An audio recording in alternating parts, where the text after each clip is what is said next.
আরব আমিরাত ও পাকিস্তান সিরিজের পর এবার শ্রীলঙ্কা মিশনে টাইগাররা।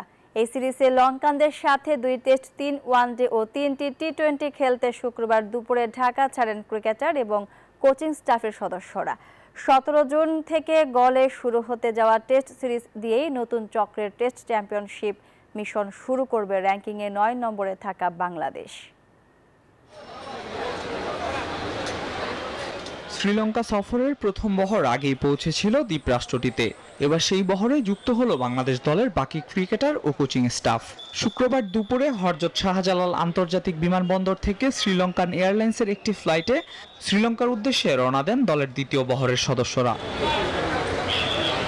এই বহরে ছিলেন মুশফিকুর রহিম, এনামুল হক বিজয়, মুমিনুল হক, অধিনায়ক নাজমুল হোসেন শান্ত, লিটন দাস ও তাইজুল ইসলামের মতো সিনিয়র ক্রিকেটাররা।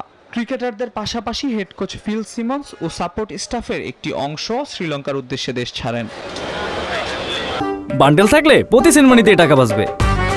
বিকাশ সেনমানি বান্ডেল কিনে জিতুন প্রতি লেনদেনে। এর আগে বৃহস্পতিবার বিকেলে শ্রীলঙ্কায় পৌঁছায় বাংলাদেশ দলের প্রথম বহর। মাহিদুল ইসলাম অঙ্ক, নাহিদ রানা ও আরও 8 ক্রিকেটার সেই বহরে ছিলেন। কোচিং স্টাফ থেকে spin bowling coach Mushtaq Ahmed এবং পেস বোলিং কোচ শন টেইটও ছিলেন সেই দলে।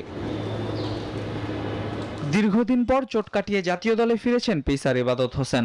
এই সফর তার জন্য যেমন গুরুত্বপূর্ণ তেমনি গোটা দলের জন্য, কারণ এই টেস্ট সিরিজ দিয়েই শুরু হচ্ছে আইসিসি টেস্ট চ্যাম্পিয়নশিপের নতুন চক্র। প্রথম টেস্ট মাঠে গড়াবে আগামী 17 জুন গল আন্তর্জাতিক স্টেডিয়ামে। দ্বিতীয় টেস্ট হবে কলম্বোয় 25 জুন থেকে। এরপর অনুষ্ঠিত হবে ওয়ানডে এবং টি-20 সিরিজ।